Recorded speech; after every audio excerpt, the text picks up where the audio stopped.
Standard form বা প্ৰামাণিক ৰূপত আমাক লিখিব দিছে।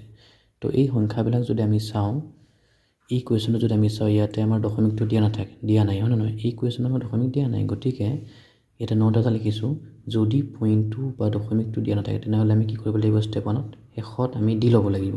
তো আমাৰ যিহেতু ইয়াত নাই, আমি শেষত দি ল'লোঁ। তাৰপিছত ষ্টেপ 2ত কি কৰিব দিছে? শ্বিফ্ট কৰিব দিছে পইণ্টটো। আমি শ্বিফ্ট কৰিব লাগিব পইণ্টটো এনেকুৱা এটা প্লেচলৈ নিব লাগিব যাতে সেই পইণ্টটোৰ আগত এটা আমাৰ স্বাভাৱিক সংখ্যা থাকিব। আমি এই পইণ্টটো আমি ইয়ালৈ শ্বিফ্ট কৰিব লাগিব, তেতিয়াহে ইয়াত যদি আমি আনো তেতিয়া ইয়াৰ আগত এটা স্বাভাৱিক সংখ্যা 5 থাকিব, হয় নে নহয়? তাৰপিছত ষ্টেপটো হৈছে আমি যে ৰাইট ছাইডৰ পৰা লৈ গৈছিলোঁ, হয় নে নহয়? আমি ৰাইটৰ পৰা আমি পইণ্টটো লেফ্টলৈ লৈ গৈছোঁ, হয় নে নহয়? এতিয়া আমি তাৰপিছত কিমানবাৰ শ্বিফ্ট কৰিছোঁ এইটো আমি কাউণ্ট কৰিব লাগিব। এইটো আছিলে ষ্টেপ 3ত, আমি কাউণ্ট কৰিম এতিয়া।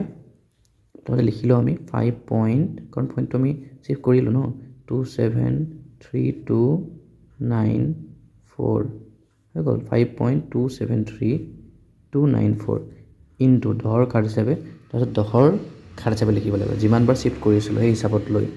তো যিহেতু আমি ইয়াতে কেইবাৰ শ্বিফ্ট কৰিছিলোঁ, 1 2 3 4 5 6 টাইমছ, গতিকে আমাৰ ঘাতটো ধনাত্মক হ'ব। ৰাইটৰ পৰা লেফ্টলৈ গ'লে ঘাতবিলাক ধনাত্মক হয়, ঠিক আছে। আৰু যদি লেফ্টৰ পৰা ৰাইটলৈ যাওঁ তেতিয়া আমাৰ হ'ব কি? ঋণাত্মক হ'ব। গতিকে ষ্টেপটো মনত ৰাখিলে প্ৰথমতে আমি কি কৰিছিলোঁ? এই সংখ্যাটোত আমি কি কৰিছিলোঁ? প্ৰথমতে যিহেতু দশমিক নাছিলে, গতিকে দশমিকটো আমি শেষত দি লৈছিলোঁ। তাৰপিছত পইণ্টটো আমি শ্বিফ্ট কৰাইছিলোঁ। এনেকুৱা এটা প্লেচলৈ শ্বিফ্ট কৰাব লাগিব যাতে সেই প্লেচলৈ নিয়াৰ পিছত তাৰ আগত এটা স্বাভাৱিক সংখ্যা থাকে। আছে ইয়াতে, হয় নে নহয়? তো 5 আছে পইণ্টৰ আগত, গতিকে তাৰপিছত কি কৰিব লাগিব? পূৰণ দি দহৰ ঘাত হিচাপে লিখিব লাগিব, আৰু ঘাতটো ধনাত্মক হ'ব। কিমানবাৰ জাম্প কৰিছোঁ চাব লাগিব, শ্বিফ্ট কিমানবাৰ কৰি চাব লাগিব, এবাৰ দুবাৰ তিনিবাৰ চাৰিবাৰ পাঁচবাৰ ছয়বাৰ, তো 6টো পজিটিভ হ'ব। তো এইটোৱে আমাৰ প্ৰামাণিক ৰূপ। আমি এখন দি লৈছোঁ, তাৰপিছত পইণ্টটো আমি শ্বিফ্ট কৰাইছোঁ। এতিয়া আমি চাইছোঁ, লিখিছোঁ এতিয়া কি 7.10021 ইনটু 10 টু দ্য পাৱাৰ 5। কিয় লিখিলোঁ? কাৰণ 1 2 3 4 5 5 টাইমছ আমি শ্বিফ্ট কৰাইছিলোঁ পইণ্টটো, সেনেকৈ লিখিব লাগিব। ঠিক তেনেকৈ ৰোমান থ্ৰীত আমাৰ কি আছে? 6 4 কেইটা জিৰ' আছে? 5টা। পইণ্টটো দি লৈছোঁ এখন, কিমানটা প্লেচ শ্বিফ্ট কৰিলোঁ আমি কাউণ্ট কৰিলে হ'ল 1 2 3 4 5 6 টাইমছ হৈ গ'ল। পইণ্টটো দিছোঁ আমি ইয়াতে। তাৰপিছত আহিলে আমাৰ এইটো 18,129 পইণ্ট দি লৈছোঁ শেষত, শ্বিফ্ট কৰালোঁ 1.8129 ইনটু 10 টু দ্য পাৱাৰ 4 হ'ব। 4 প্লেচ শ্বিফ্ট কৰিছোঁ। একেদৰে ইয়াতো আমি একেধৰণে মেথড এপ্লাই কৰিলোঁ, ঠিক আছে। মেথড এপ্লাই কৰিলে আমি ৰোমান 6 ৰোমান 7 কৰিব পাৰিম। তো ৰোমান 8টো অলপ বেলেগ হয়, বা ৰোমান 8 দুটা অলপ বেলেগ হয়। কিয়? ইয়াতে পইণ্টটো আমাক দিয়াই আছে, গতিকে পইণ্টটো আমি দিয়া আছে নহয়, ইয়াত পইণ্ট দিব দৰকাৰ নাই, দিয়াই যিহেতু আছে। কিন্তু শ্বিফ্ট কৰালে হ'ল, আমি শ্বিফ্ট কৰালোঁ ইয়ালৈ। শ্বিফ্ট কৰি আমি কাউণ্ট কৰিলোঁ প্লেচ 1 2 3 4, গতিকে 4 টাইমছ হ'ব পাৱাৰটো, হয় নে নহয়? সেইখিনি একেই হয়।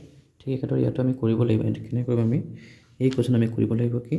পইণ্টটো আমি ইয়াৰ পৰা ইয়ালৈ আমি শ্বিফ্ট কৰিব লাগিব। কি লিখিব লাগিব? 3.20619 ইনটু দহৰ ঘাত কিমান হ'ব? 1 2 3, ইয়াৰ পৰাই শ্বিফ্ট কৰিছোঁ, ইয়াৰ পৰা কাউণ্ট কৰিম। তো কিউব হ'ব, এইটো এনচাৰ। আৰু এইটোত আমাৰ কৰি দিছোঁ, একে ষ্টাইলত আমি কৰিব লাগিব, একেবাৰে এপ্লাই কৰিম, ঠিক আছে।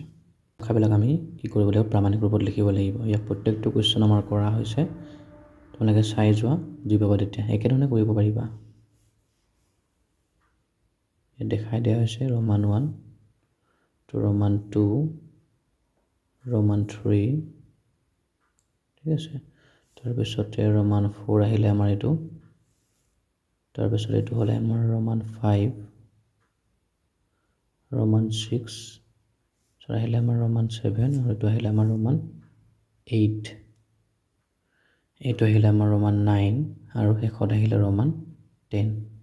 একেধৰণে কৰিবা, তোমালোকে নিশ্চয় কৰিবলৈ পাৰিবা। আশা কৰিছোঁ তোমালোকে সকলোৱে বুজি পাইছা। এইবাৰ আহিলে আমাৰ কুৱেশ্যন নম্বৰ 3। কুৱেশ্যন নম্বৰ 3 আমাক কৈছে কম্পেয়াৰ কৰিব দিছে, কোনটো ডাঙৰ, ঠিক আছে। তেতিয়া কুৱেশ্যন নম্বৰ 1ত আমাক যিটো দিয়া আছে, আমি এই দুটা সংখ্যাক আমি কি কৰিছোঁ? প্ৰথমতে প্ৰামাণিক ৰূপত লৈ গৈছোঁ। লৈ যোৱাৰ পিছত আমি দেখিছোঁ যে প্ৰথমটোত আছে 5.761 ইনটু 10 টু দ্য পাৱাৰ 16। ইয়াত আকৌ আছে কি 5.76 ইনটু 10 টু দ্য পাৱাৰ 17। যিহেতু ছেকেণ্ডটোৰ ঘাতটো ডাঙৰ, গতিকে দহৰ যিটো ঘাতটো ডাঙৰ হয়, গতিকে ছেকেণ্ডটোৱে ডাঙৰ হ'ব, ঠিক আছে।